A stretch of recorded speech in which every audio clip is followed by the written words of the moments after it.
Guys, are you ready to know my new lifestyle? Straight into this today as to what I've been wanting to get off my chest. I have been dying to tell you guys. I'm redoing my lifestyle. I've had to switch it up and do different things, do new things, try new things. Y'all, it is the hardest thing to do when you are such a picky eater. Like, I am changing up my lifestyle, whether it be working out more, food for sure, and just a new environment, being happy all the time and being positive even when things are not going your way or having a crappy day. It literally boosts your mood just to be happy. And that, I literally cannot sit here and say it's not hard. It is so completely hard to try and stay positive and be happy and to reassure yourself that, you know, God is with you, God has you, and He's going to protect you, and He's going to do anything and everything to guide you into the right path and the right way that He wants you to be in. I today am making this video because I am excited for this new journey. I'm not doing this alone. I am doing it with my husband. Granted, he does not like any of the diets, foods, and everything that I do. So, you know, he's not really on a diet, but it's mostly for my health and for Zach and I. If we want children in the next year to 5 years to 10 years, then I'm going to do this and make sure it's possible, to know that it is possible. And I'm willing to do anything and everything to have a kid. I'm literally making this video. I'm coming out and open. I'm being truthfully honest and raw with you guys. It's actually hard to sit here and tell you guys my personal business that I just want to bottle up, keep inside, and just keep between our family and Zach and I. And it is so completely hard to even open up, guys. It's so hard. The more that I talk about it, the more that I get more comfortable, because every woman in America I know that has dealt with endometriosis, PCOS, any hormonal problems, that have been trying to have kids, and they thought, you know, I can have a kid, someone out here that can be on drugs or whatever they're doing with their body, and they can end up pregnant within no split second. But instead, a woman like me ends up with PCOS, or another woman ends up with endometriosis or hormonal imbalance or something, and you have to go through IVF or through ovulation pills and all this other stuff, and you try and it just never happens. Any person that has had a miscarriage, that a lot of us women frown upon and don't talk enough of, and hurt other women in the process of trying to build each other's confidence up, and that's not how it should be. As a woman, you should be able to build each other up, no matter if they're feeling down, no matter if they're having a good day and you're having a crappy day. It does not matter, y'all.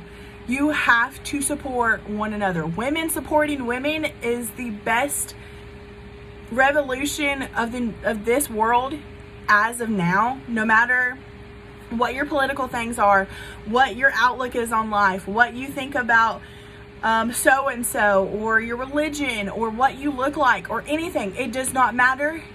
All that it matters is that you're helping and supporting and uplifting one by one person of a woman. It literally helps. So what I'm really trying to get here is, before I spill the beans, as a woman that has tried super hard to get pregnant within the last, technically, we'll say 3 years. I count it as 4, and Zach does too, as 4 years that we've tried. Now, we have been married for 4 years, and we've been together for 5. Our first year of marriage was kind of like, you know, we'll try, but we're not fully on checking our ovulation, checking our temperatures, nothing. We're not doing it down to the nitty gritty. We were just, if it happens, it happens. It's our first year of marriage. Let's have fun. We're a married couple. We're enjoying married life. okay with that. So I count it as the past 3 years. Sometimes in life, when God wants to put you in obstacles, he's going to put you in every little obstacle he knows that he can put you in and knows that you can fight through it.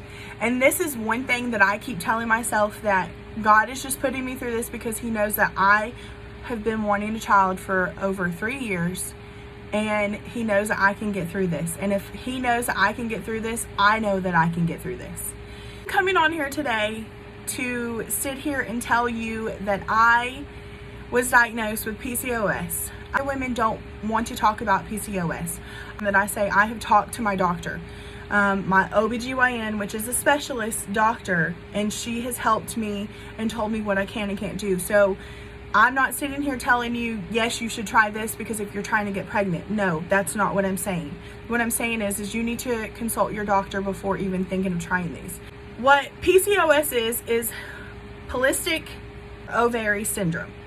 So to make a long story short, what PCOS is a hormonal disorder causing enlarged ovaries with small cysts on the outer edges. My doctor, which is my OBGYN, had told me that there's 3 things that they do to figure out if you have PCOS, and they check off those boxes, and if you have them, then you have it.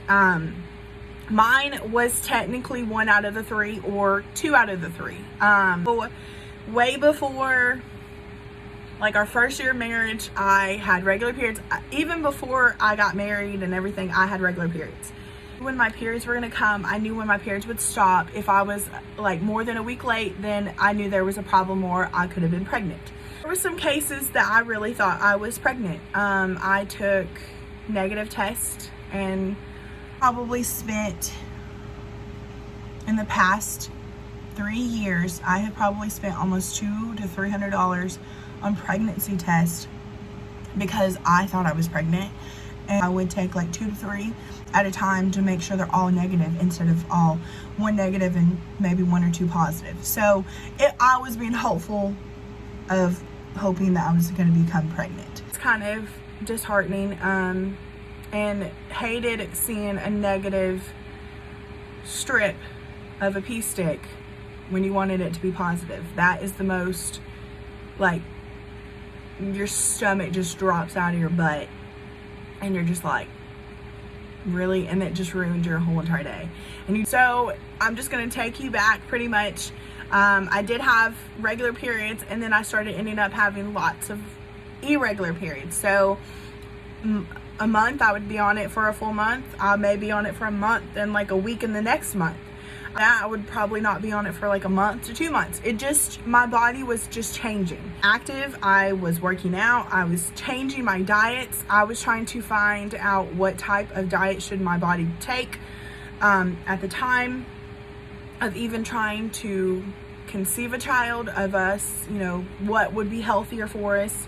So many medicines that I was taking, and it wasn't even medicines, it was more of like vitamins. I went to my primary care doctor, and she was like, I can only do so much. My primary care doctor is technically an OBGYN, but she doesn't go as far as like delivering babies. So she can give me a pap smear, which, you get every 6 months, which is twice a year. The woman checkup, she told me that there was nothing wrong. Maybe I was just stressing a lot, and that I just needed to stop stressing, and if I was not to stop bleeding or not have a period, that I need to come back and see her. Something is just not right. I had gained weight. I was craving random foods. I had sometimes had an appetite, and sometimes I didn't have an appetite. Sometimes there were certain foods that I couldn't eat, like all the symptoms of a pregnancy woman. The tender breast, the nauseousness. That the second time I went back, because I was still having the problems, she did give me a medication that would help. At the time, I had been on my period for a whole almost 2 months at that time. I researched them, but one of them standed out with so many reviews, and there was a bunch of people that I worked with and I knew at the time had went to her. She kind of just stood out to me, and it took me a year and a half to get into her office as a new patient. was dying to get into her office like ASAP, but it took me a year and a half to get in there. I just felt as if when you know something is going on with your body and you want like a second opinion, I went to one of my friends, one of her OBGYNs went to her, and I told her my situation and stuff, and literally it blew my mind, y'all. It blew my mind to know that she had told me this. An OBGYN that I wanted an opinion before I got to the main doctor that I really wanted to see what this doctor had said to me, and said, honey, you're just not doing anything right. You must not be ovulating at the right times. You must not be tracking your ovulation at the right moment, at the right time. And maybe there's something wrong with your husband. You're okay, but you're doing everything wrong. And at that moment, I knew, and I stood back and I thought, she's the wrong doctor for me. Because if a person is going to sit here and tell me, honey, there's nothing wrong with you. You're totally fine. You're just doing everything wrong. You're fine. Just go home, stop stressing, and just keep trying. At that moment, I knew there was something wrong. I had went to the wrong doctor. I took into consideration that she's not the right doctor for me, and I thought, I'm gonna wait for the doctor that I want. And I had went to her in November of 2019. New doctor's visit was in January of 2020. I had a lot of stuff going on, didn't pay attention, not one bit did I pay attention that I had a doctor's visit at a time that I had so much going on. And I called it was like a couple days after my birthday in January, and I said, hey, I was just wanting to know, I think I had a doctor's visit with, so-and-so, and wanted to make sure I missed it or something, or if it was coming up in February, maybe I just thought at the wrong time or something. The phone goes, no, honey, you passed your doctor's appointment. Do you want to make another one? And I was like, well, I'm a new patient. And she said, oh, honey, we don't have a appointment for you until July. And I was thinking, in my mind, I was like, I just completely screwed up. Like, I waited, and now I'm like, I have to wait even longer. So I said, you know what? I just told myself, I was like, I'll take it. I don't care what it is. And all of this stuff in 2020 happened. And in July, I ended up going to the doctor that I've been wanting to see. And so the first time, before I even knew that, ended up with PCOS. Never knew what it was. I've heard of it. I had to do my research and stuff on it. The doctor's office, only thing that she did on that first day was she asked me, got to know me, asked me all sorts of questions. It took me, I think it took like 3 hours. I was there, 3 or 4. I mean, I was there for a very long time. And that she really wanted to look at was my blood first, and then she would, go from there. She told me that it kind of looks and sounds as if I had PCOS. Ruled out endometriosis because I don't have pain with my period. I have like the normal cramps, but I can take 1 or 2 little things of Advil and go out through my day, and I can go to work, or I can go outside of work, I can go to the grocery store, I can go to Walmart, whatever. It was just one of those questions that she asked me to know if I had PCOS was, one, if it hurt when I had a period, if the pain was manageable or not. Did I have excessive hair growth or hair loss, or any major acnes? I don't. I've never had major acne. I was like, my face is clear. I do wear makeup and stuff, and I said I do get a random breakout, but especially when you're about to start your period, because that's normal, that's hormones. Third is your ultrasound. So what I mean by ultrasound is she goes in there and she looks at your ovaries, and she looks at how many follicles you have. At the time, before, when I first saw her, I was on my period, and I had just gotten it off a couple of days before. Started my period again, and I told her. And she said, okay, that's fine. She said, we would hope for you to be off your period by the next time that you are here. And that way we can see if you're going to ovulate in the next couple, days or whatever. And by that time, she said I would probably be ovulating, depending on when I would have been able to get off my period.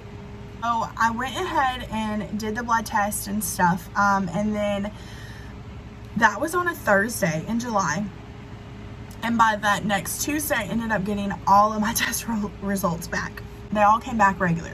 Now, my hormone test, it was normal, but she said it could have leaned for more of the lower side. And so by the second visit, I was off of my period. I did an ultrasound, and she went over with the ultrasound with me and my blood test.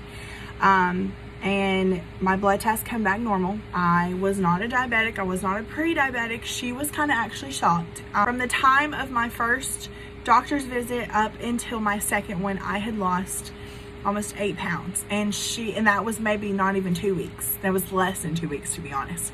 And she was shocked.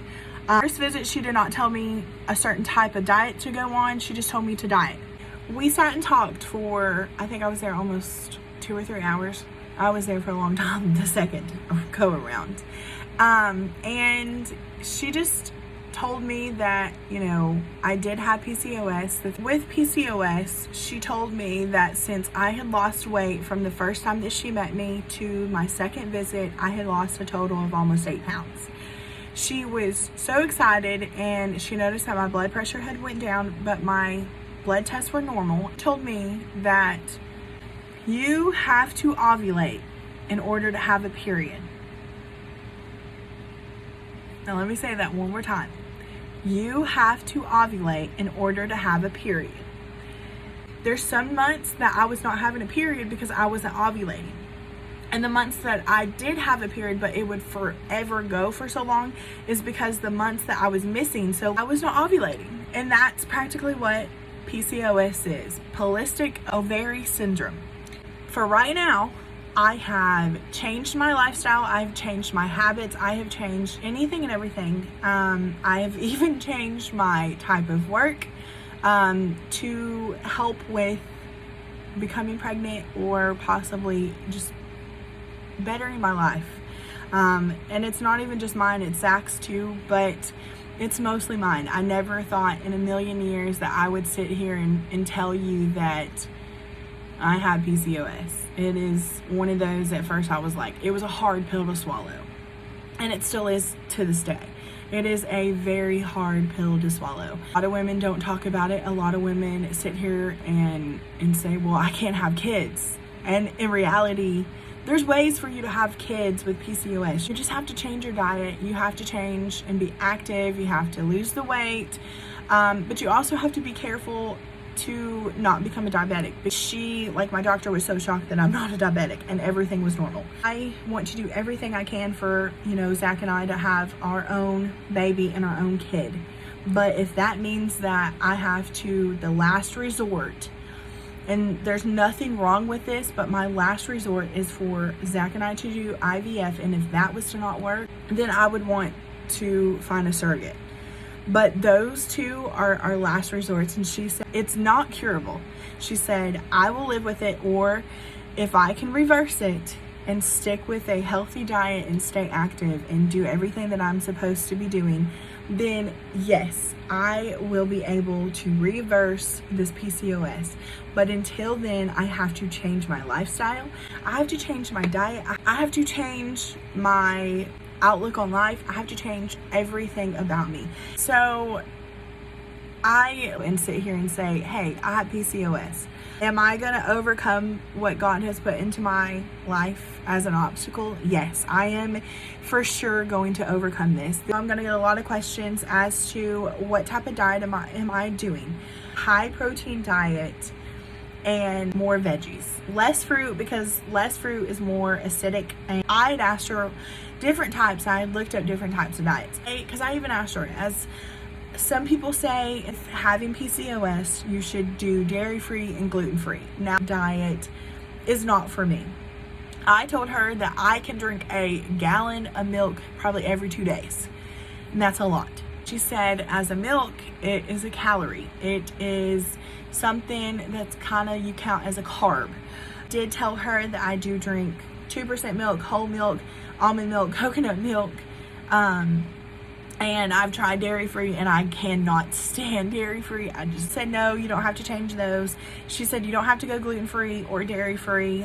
She said, if you want to, you can, but sometimes you're gonna need, and I even told her, I was like, well, do I need to cut out any carbs? And she said, 1 carb a day is not gonna kill you. I fast. I eat from 12 p.m. until 8 p.m. So anything after 8 p.m. or even before 12 p.m. I just do water. I also count my calories. So she said, I can eat whatever I want. It's just moderation and also sticking to the diet and staying active. It literally is just how you want to change your body and how you want to change for something that you really and truly want.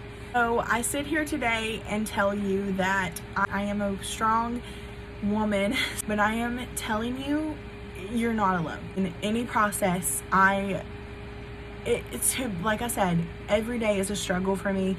There's certain days that I just want to lay in bed. So in the process of us trying to get pregnant, I will document everything that I am doing, everything that happens in my life, what I take, everything. I don't want a person or a woman to feel as if she's alone in this, because you're not.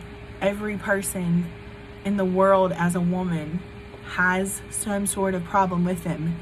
And if you don't speak up about it, no person is ever going to know. The men may not know what it is, because my husband is like, what?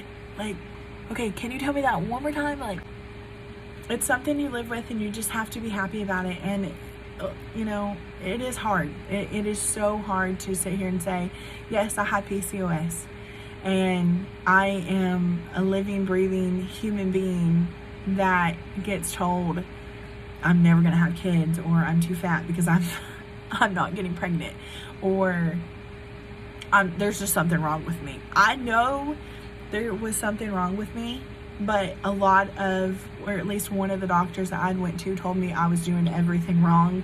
In reality, I knew I was doing everything right. I'm the type of person that I research anything and everything, and I will sit here and Google and read articles, and I mean, I would do anything and everything for hours. Guys, my secret is out, and I am living technically the third best part of my life. Zach's along for the ride, and he has no idea what he's gotten himself into. I mean, well, he didn't know that when he got married to me, but the thing is you're not alone. So this is my journey.